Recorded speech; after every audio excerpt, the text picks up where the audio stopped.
Juan Carlos Monedero, a quien tuve el gusto de conocer en México cuando visitó aquí presentando uno de sus libros, aquel de curso vigente de política para la gente decente, ha escrito muchas cosas, ha colaborado y ha aportado ideas muy relevantes cuando de sociedad se trata, cuando de democracia se trata, cuando de hablar de los ciudadanos y de las ciudadanas se trata.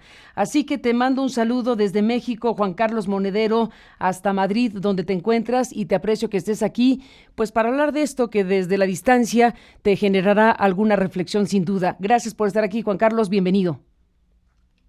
Muchas gracias, Carmen. El dolor vuestro es dolor nuestro, ¿no? Y uno nota realmente cuando está delante de un pueblo hermano, bueno, pues cómo le afecta, ¿no? Este tipo de catástrofes y también cómo genera, ¿no? Alegría ver, como en otros momentos de la historia de México, cómo cuando ocurren estas catástrofes, cómo la gente no confía tanto en el poder, no confía tanto en el Estado como en las propias fuerzas populares. Igual, ¿no? Que en el anterior terrible terremoto, ¿no? Se sentaron las bases, ¿no? Para emerger una política diferente. Tengo la sensación de que México también está cambiando y esta solidaridad que, como bien planteabas, afecta profundamente a la gente más joven, ¿no? Que se siente parte de una manera diferente de sentir México y que en esa colaboración lo que está haciendo es simplemente reclamar, ¿no? Un México diferente. Entonces, bueno, desde España simplemente lamentar que no podamos colaborar más. Yo creo que a veces a los gobiernos se les llena la boca, ¿no? De esta idea de solidaridad, de este hermanamiento de pueblos, pero me temo, ¿no? Que ahora mismo España está más preocupada, ¿no? Por otras cosas y que el cariño que tendría que demostrar a México con una ayuda mucho más, ¿no? Generosa, creo que hoy está ausente precisamente porque, bueno, porque también hay una lógica en Europa, una lógica egoísta, una lógica de esto que llamamos neoliberalismo, que hace que todos vivamos la vida como si fuéramos empresarios de nosotros mismos, ¿no? Y por tanto, estamos pensando solamente, ¿no? En nuestro propio interés individual y este tipo de cuestiones que allí estáis viviendo por la conmoción, ¿no? Como la necesidad, ¿no? De encontraros. Esto es como las guerras, ¿no? Que aumentan el nacimiento de los niños porque necesitamos amarnos para poder sobreponernos, ¿no? A tanto dolor. Bueno, aquí me temo que en esta vieja Europa todavía nos queda mucho. Entonces, simplemente deciros que la solidaridad que estoy viendo me recuerda, ¿no? Los momentos cuando nació aquí en España el movimiento de los indignados y que en el fondo lo que está uniendo, ¿no? A este pueblo es un amor y un reencuentro entre los humildes y aquello que decía, ¿no? Un escritor de que los pueblos, ¿no? Se unen por las bases y se separan por los picos de las montañas. Pensé en eso, Juan Carlos Monedero, precisamente en lo que ha sucedido y sucedió con el movimiento de los indignados, con el M15, con el 15M y todo esto que desde luego forma parte obligada de la referencia histórica del mundo.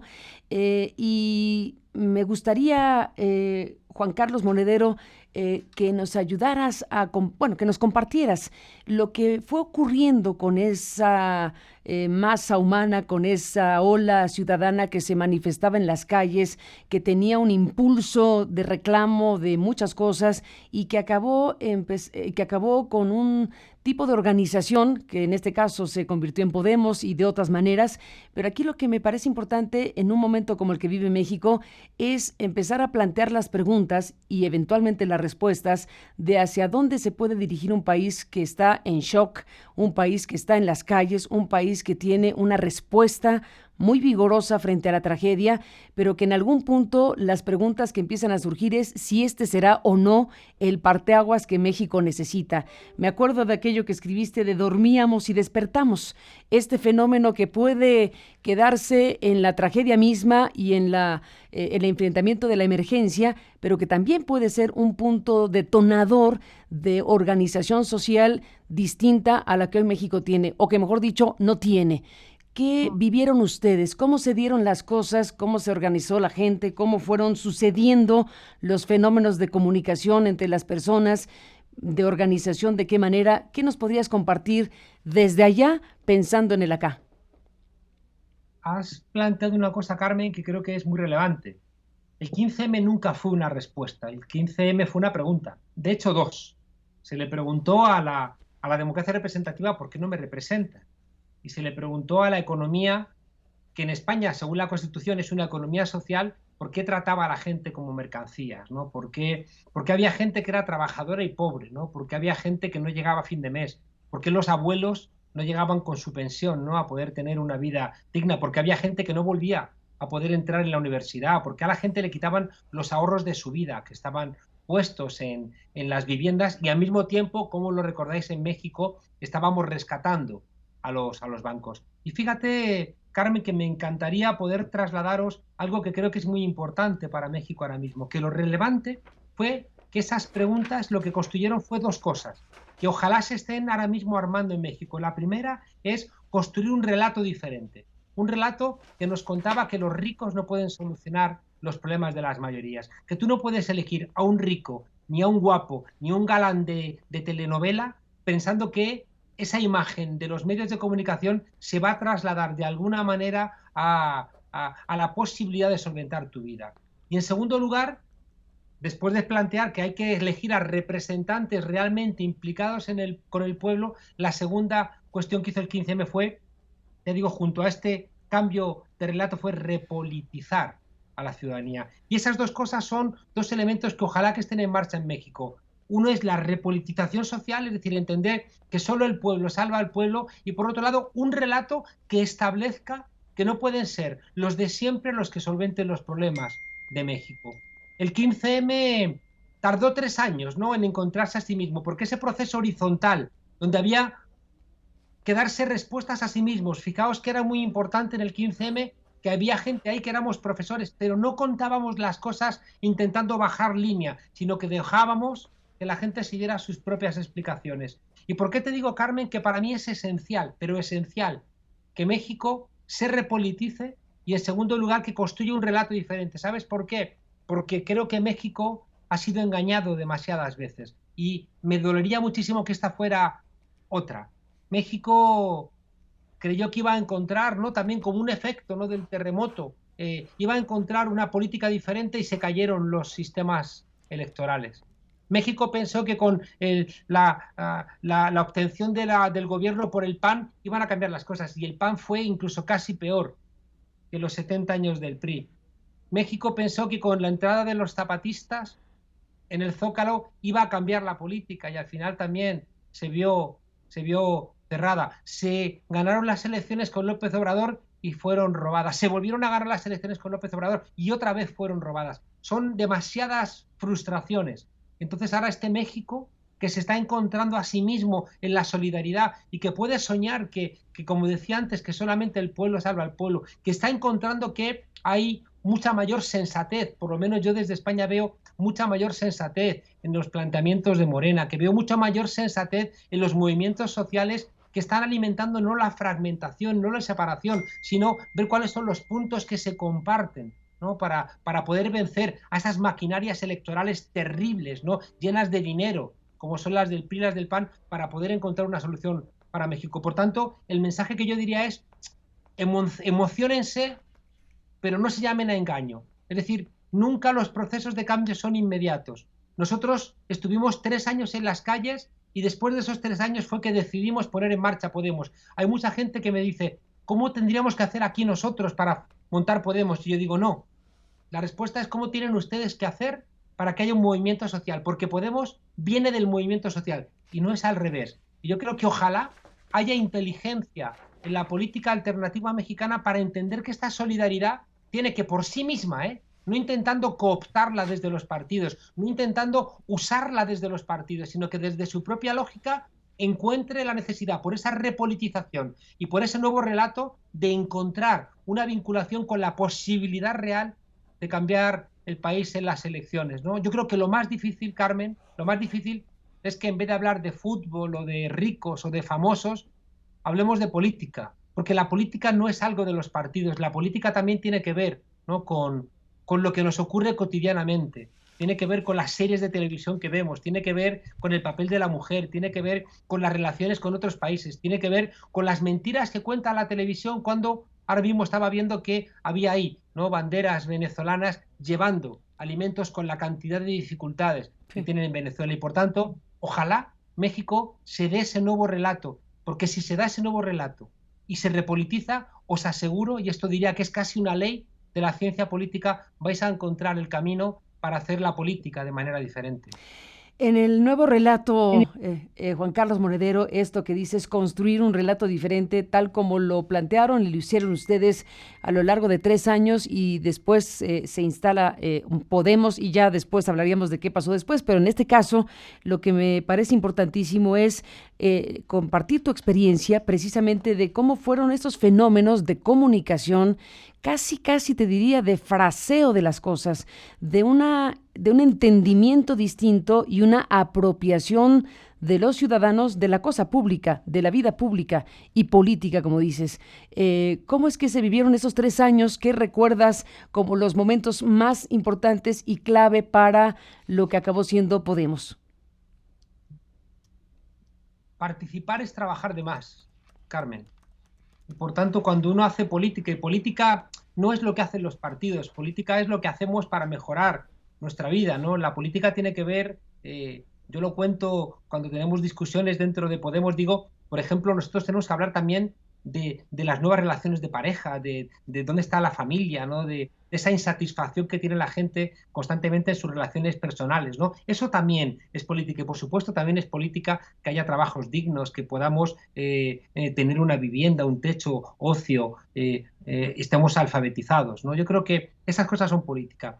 Y nosotros entendimos, Carmen, que había que hacer política donde se estaba de alguna manera dibujando la política. Siempre he dicho que antes los revolucionarios, y cuidado, revolucionarios hoy en día no es pegar tiros.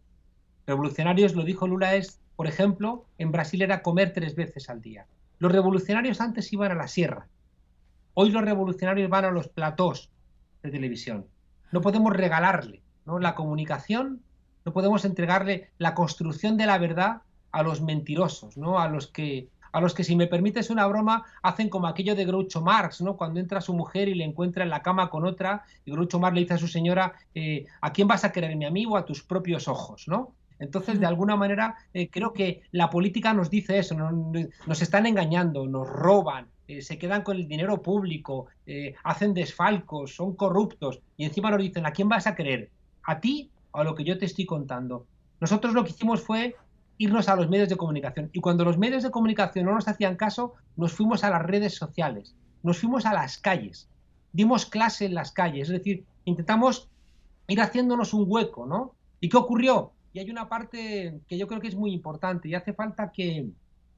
Es verdad que el mundo está muy complicado y tenemos razones para ser pesimistas, pero tenemos que ser pesimistas esperanzados. Porque si solamente eres pesimista ya te han derrotado. Si de repente tu mirada es tan oscura, tan sin camino, tan way out, ¿no? Que no puedes encontrar soluciones, es que ya te han derrotado. Yo creo que tenemos derecho a ser pesimistas, pero seamos pesimistas esperanzados u optimistas trágicos, ¿no? Entonces, en ese optimismo encontramos con que ese lenguaje que nosotros transmitíamos a través a veces de pequeños programas en un pequeño barrio de Madrid, en una televisión local, de repente empezaron a escucharse porque estaban cargados de verdad y estaban cargados de eso mismo que estaba sintiendo una mayoría del pueblo. Nosotros dedicamos mucho tiempo a las redes sociales. Intentamos construir, ¿no?, las herramientas de Internet, de Facebook, de Twitter, convertirlos en herramientas políticas, convertirlos en instrumentos políticos. Buscamos, fíjate, sin la pretensión de llegar a millones, sino llegaremos a los que lleguemos. Nos fuimos a hacer programas que inicialmente eran modestos, pero que fueron creciendo hasta que interesaron a los grandes medios. Yo creo que no tenemos que ser ingenuos, ¿no? El poder sabe que a través de los medios de comunicación nos convierte a nosotros mismos en policías, nos encarcela en nuestra propia mente. Y por tanto, tenemos que dar la lucha también ahí, en los medios de comunicación, como sea. Nosotros lo hemos hecho hasta el punto en que al final, hoy los medios de comunicación no pueden ignorarnos, pueden tergiversar lo que decimos, intentan construir mentiras, pero ya les cuesta mucho trabajo ocultarnos, ¿no? Porque la gente nos demanda, y si no salimos en los grandes medios, la gente nos va a buscar a otros lugares donde saben que pueden escuchar lo que nosotros decimos, ¿no? Yo creo que decía Ferdinand Lassalle, y después es una idea, un revolucionario alemán, y después es una idea que tomó Gramsci, ¿no? Este hombre grandioso, ¿no?, pequeño físicamente, jorobado, pero lleno de alegría, lleno de emoción, que nos trasladó la idea de que la verdad es revolucionaria. Yo lo he visto muchas veces cuando he ido a México, ¿no? Que cuando debates con supuestamente los grandes prebostes del poder, sean mediáticos o políticos, son gente de paja, Carmen. Es decir, yo que te llevo siguiendo, por ejemplo, en tu programa mucho tiempo, siempre he visto la fuerza de tu programa en qué descansa, en que dices la verdad, aunque te castiguen, aunque te castiguen. Y yo creo que la posibilidad de que tú estés anclada en el futuro y no en el pasado es que no te has dejado derrotar cediendo, ¿no? Parcelas de verdad por tener un espacio en otros lugares. Hoy en España los grandes medios que construyeron la transición, como el diario El País o el Grupo Prisa, hoy la gente se envuelve bocadillos de sardinas en esos mismos editoriales que antes eran capaces de tumbar a un ministro o a un presidente. Son medios que se han convertido en empresas de medios de comunicación y por tanto ya no valen, ¿no? Yo creo que tenemos que entender lo que decía, ya digo, Gramsci, de que la verdad es revolucionaria y que tenemos que ser capaces de defenderla y que puede ocurrir lo que nos ocurrió a nosotros, ¿no? Que nosotros íbamos echando gotas en el vaso y un día no sabemos por qué hubo una gota que lo desbordó y hoy son 5 millones de votos, 71 diputados, sin pedir ni un euro a los bancos, siendo capaz, ya digo, de haber roto, ¿no?, el sistema bipartidista y siendo un partido político que es el que tiene soluciones a los problemas terribles que tiene España, incluido el catalán. Pero ¿sabes por qué es eso? Y es porque no hemos sido capaces de negociar con nuestras parcelas de verdad. Yo creo que cuando uno hace eso, creo que al final las mayorías lo identifican, ¿no? Y el ser humano es muy poquita cosa, Carmen. Vivimos muy poquito tiempo, la vida está llena de contradicciones y necesitamos dotarnos de sentido, ¿no? Y al final, cuando uno dice la verdad, cuando uno ayuda a los demás, cuando algo que dicen las abuelas en España, cuanto más das, más recibes. Esa lógica de sentido, cuando la trasladas a la política, se convierte en una fuerza muy, muy poderosa. Y bueno, desde luego allá y acá el tema jóvenes es crucial. Evidentemente el componente principal de lo que estamos viendo en México, estos miles de hombres y mujeres que están quitando escombros, repartiendo agua, mandando medicamentos, etcétera, esencialmente son jóvenes. Allá supongo que el asunto era igual. Claro, porque, ¿sabes por qué? Por dos cosas, ¿no? Por un lado, porque es verdad que la juventud está construyendo qué va a ser de mayor, ¿no? Y por tanto está balizando, está construyendo los límites en los que se va a mover. Y si construye generosidad, sabe que va a vivir una vida de generosidad, mientras que si se articulara en el egoísmo, que le ocurre a jóvenes, ¿no?, que quieren ser como sus mayores y dedican su vida a estudiar Master of the Business and Administration, ¿no? Y de repente son viejos, ¿no?, con 30 años, mientras que hay otra gente que lo que está haciendo es, de alguna manera, vivir en un diálogo que le va a merecer la pena la vida. Dicen los indígenas, lo hemos aprendido, una vida que merezca la pena ser vivida. No puede ser que en esta necesidad que tiene México pueda haber gente que esté mirando para otro lado o que esté escondida, ¿no?, en su tranquilidad, en su zona de confort, ¿no? Yo creo que esa gente que está ayudando son personas que están sintiéndose útiles y que por tanto están encontrando una razón para vivir. Y al mismo tiempo, Carmen, hay una frase muy cínica que a mí me parece terrible, que es esa que dice: el que a los 20 años no es un revolucionario es que no tiene corazón, y el que sigue siendo a los 50 es que no tiene cabeza. Es una frase cínica, es una frase de cobardes, es una frase de la gente que ha renunciado a sus luchas, es gente envejecida, ¿no? No por cuestiones físicas, sino por cuestiones ideológicas. Son gente que vive engañada, que vive en el engaño, que vive traicionada. Son vidas tristes, ¿no? Yo creo que al contrario, ¿no?, cuando uno vive con los demás, la vida se ensancha, ¿no? Yo creo que, si es que, como te decía antes, lo saben las abuelas, ¿no?, que son sabias. Cuanto más das, más recibes, ¿no? Y cuando tú vives una vida de generosidad y de apertura, tú estás conectando de alguna manera con más gente que va a estar dispuesta de alguna manera a escucharte y a atenderte. A veces es terrible que tenga que ocurrir una catástrofe, ¿no?, como la que ha vivido México, para que nos demos cuenta de que nos necesitamos los unos a los otros, ¿no?, y de que no sirve, ¿no?, tener muchos bienes si a tu alrededor lo único que hay es pobreza, ¿no?, y que al final es mucho más sensato una vida donde la riqueza está redistribuida, donde la alegría de los demás puede formar parte también de tu alegría, donde no tiene sentido, ¿no?, de que tú puedas cuidar tu salud cuando hay gente que tiene una esperanza de vida 20 años menor que la tuya, ¿no? Eso es una suerte de guerra civil y yo lo he vivido en México. Yo he vivido en México una guerra civil silenciosa, cuando dependiendo del lugar en el que vivías, la esperanza de vida podía ser, ¿qué?, diferente en 15, en 20 años. Es como si a determinada gente, cuando llegaba a determinada edad, la pusieran contra una pared y allí mismo la fusilaran, ¿no? Yo creo que esta gente en la calle en México está reclamando un principio de igualdad que está en la Constitución de México, que está en la independencia de México, que está en la enseñanza de los pueblos originarios y que hace, ¿no?, que México no pierda la alegría. Y hay una cosa que siempre me ha fascinado, ¿no?, y es esa capacidad de México que tiene de alegría. Pero cuidado, también te diría que a veces esa alegría, Carmen, la he visto convertida en cinismo, ¿no?, en el cinismo de la gente que, como tiene que soportar esas enormes desigualdades, tiene que darse explicaciones de por qué puede convivir al lado de gente que vive en condiciones tan deterioradas respecto a la propia, ¿no? Y al final hay un México cínico, ¿no? Y yo creo que lo que estoy viendo en las imágenes en México ahora es un México alegre y verdadero que está compitiendo, ¿no? Compitiendo con ese México cínico que desgraciadamente, ¿no?, está también representado en los partidos políticos tradicionales. Juan Carlos Monedero, déjame ir a esta parte de lo que está pasando en México y que está asociado precisamente a lo que tú dices, el poder. Al final estamos frente a un relato, uso tus palabras, el relato del poder, el relato de nosotros vamos a controlar y a resolver la emergencia, cosa que no está ocurriendo desde luego, y al igual que pasó en 1985, la autoridad se ve rebasada por las olas de personas que están haciendo su trabajo, pero es verdad que tienen el monopolio de la violencia y el monopolio de los recursos para poner cercos y cercos y cercos para ir desagregando a la gente.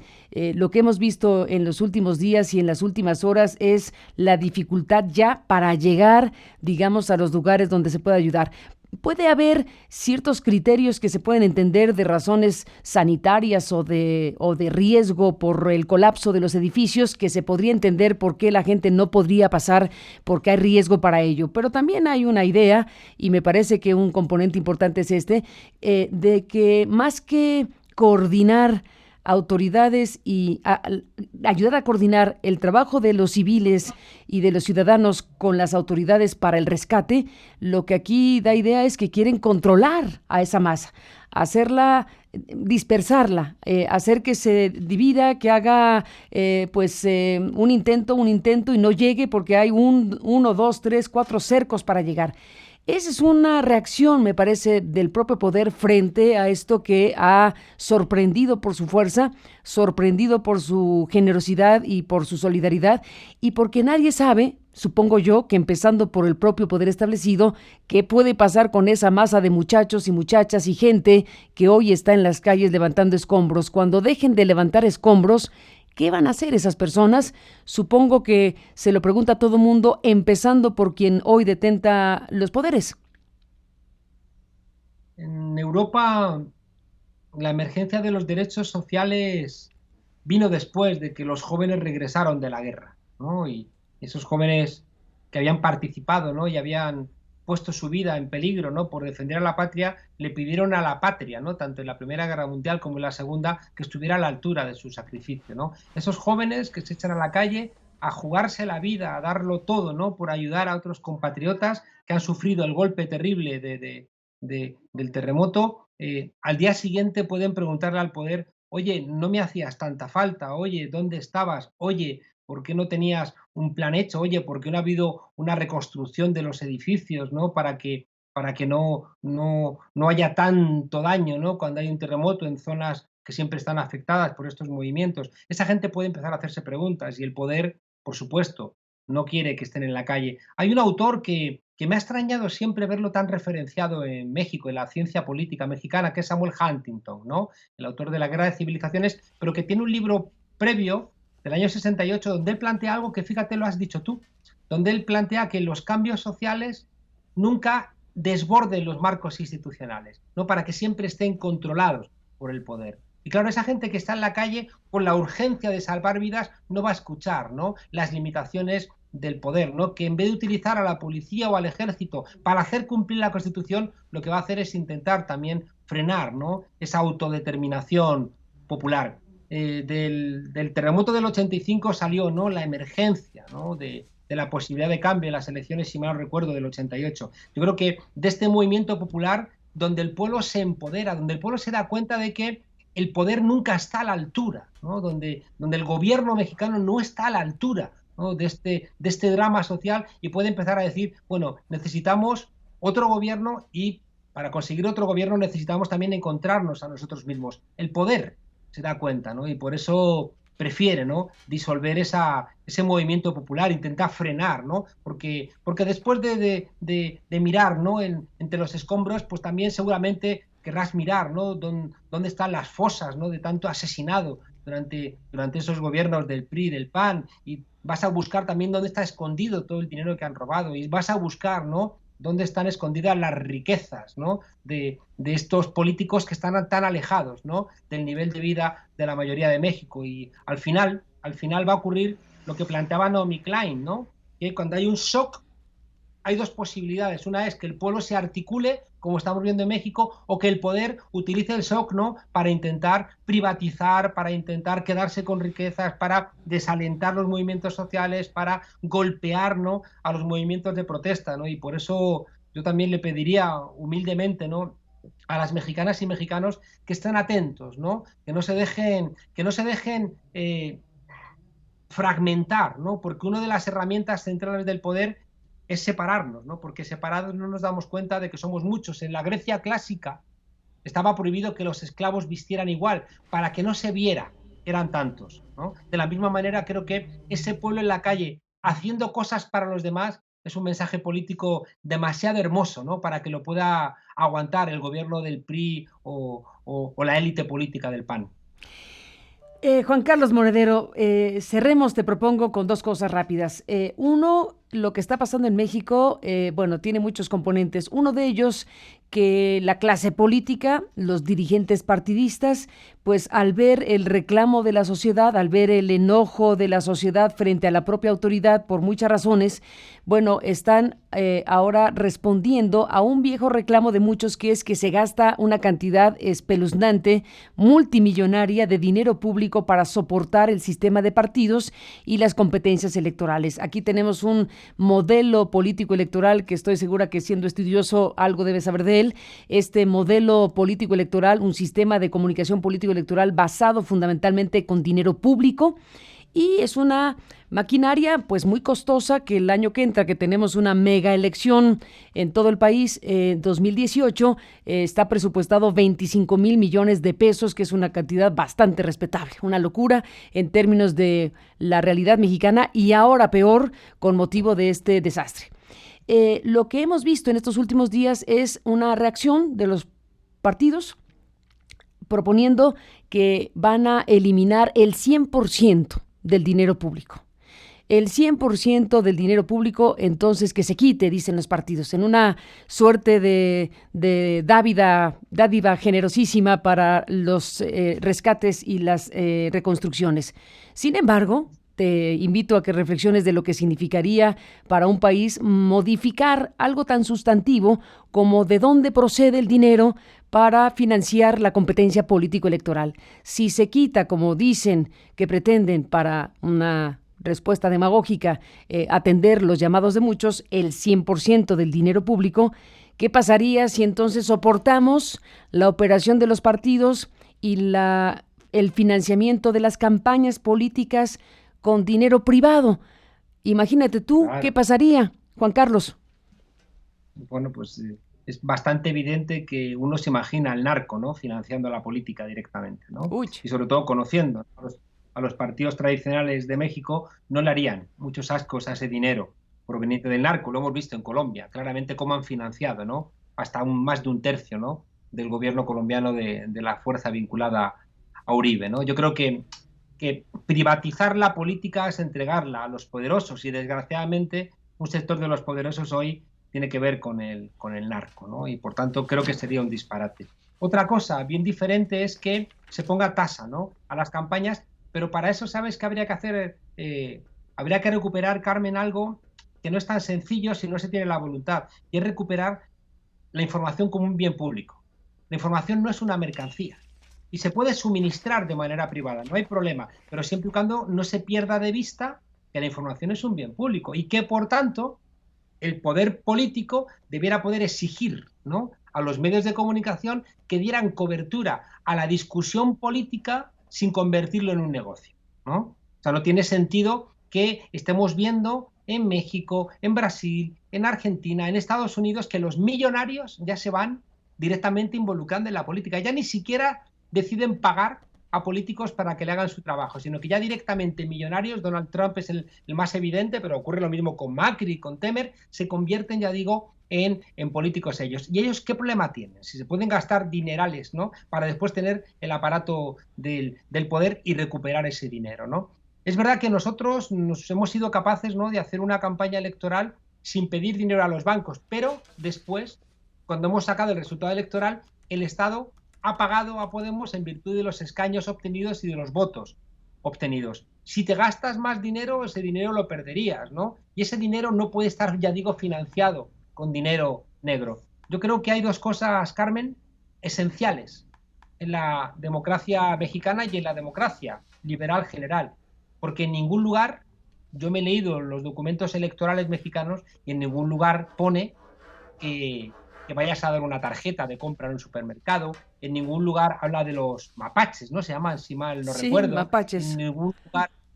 en ningún lugar plantea toda la metodología, ¿no?, de falsificación de los resultados electorales. Es decir, esas cosas no aparecen en ningún lugar, sin embargo, se hacen, ¿no? Sin embargo, somos conscientes, y he hablado con muchos profesores de ciencia política que demuestran de manera absolutamente fiable que en las últimas elecciones ha habido fraude electoral, ¿no?, y que se han robado las elecciones, ¿no? Y por tanto, eso es demasiado fuerte.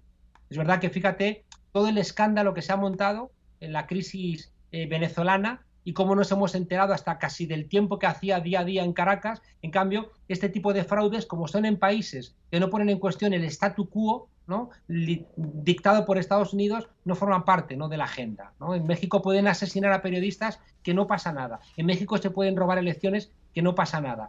Y creo que en ese sentido te decía que creo que hay dos elementos esenciales, ¿no? Una es una reforma electoral que implique, ¿no?, de una manera absolutamente nítida qué se puede gastar, qué no se puede gastar, multas, penas de cárcel para los que hagan trampas, sin ningún tipo de duda. Y en segundo lugar, creo que es muy importante una ciudadanía implicada en la política que saque el negocio, que saque a las empresas de marketing, que saque a las encuestadoras, que saque a las empresas de medios de comunicación, que saque el negocio en torno a las elecciones, que lo que hace al final es falsificar la voluntad de las mexicanas y de los mexicanos, y que se traduce en que la mitad, es decir, 1 de cada 2 mexicanos y mexicanas decide que no le interesa ir a votar, y eso es un fraude electoral también. Así que ojalá, ¿no? Espero estar pronto con vosotros, ojalá, ¿no?, entre todos, cada uno desde nuestro espacio, podamos ayudar, ¿no?, a esa repolitización de México que implique, ya digo, construir ese relato donde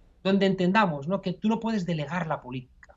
Tú no puedes delegar lo que tiene que ver con tu día a día, ¿no? Porque entonces, si lo delegas todo, te quedas desarmado cuando las cosas vienen mal dadas, ¿no? Y al final hay algo que yo le cuento a mis alumnos: entender el mundo de la política es hermoso, entender cómo funcionan las cosas es hermoso. Y decía Alexander von Humboldt que una de las mayores satisfacciones que tenemos los seres humanos es entender las cosas.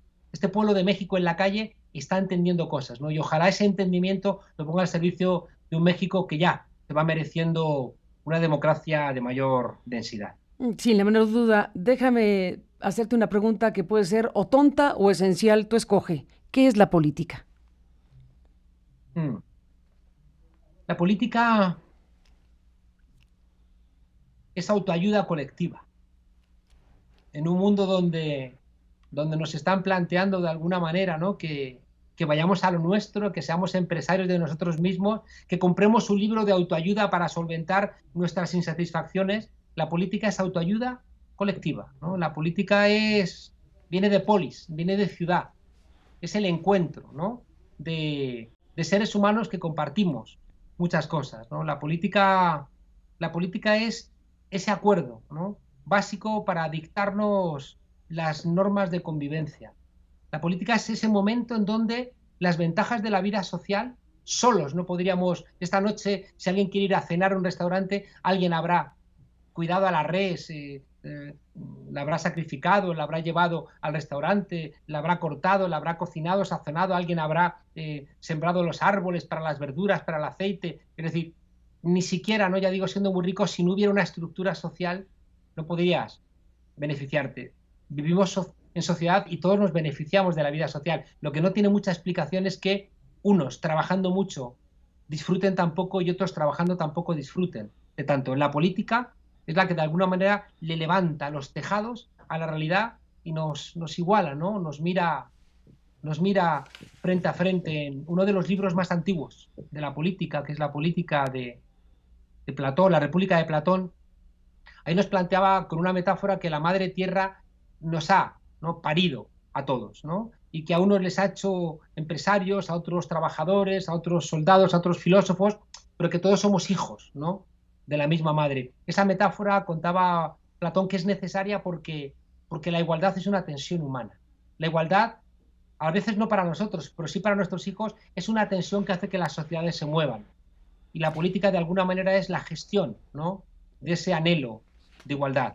Por eso, cuando la política es democrática, ese anhelo de igualdad se convierte en algo dialogado, en algo pacífico, en algo que nos llena de alegría. Y por eso la política, que a menudo es como el rostro de la maldad, del cinismo, de la mentira, cuando lo protagonizan los pueblos se convierte en algo que nos llena de alegría. Y te lo digo ahora que está a punto de cumplirse el 100 aniversario de la Revolución Rusa, que es responsable de tantas de las cosas que hoy definimos como que merecen la pena, ¿no?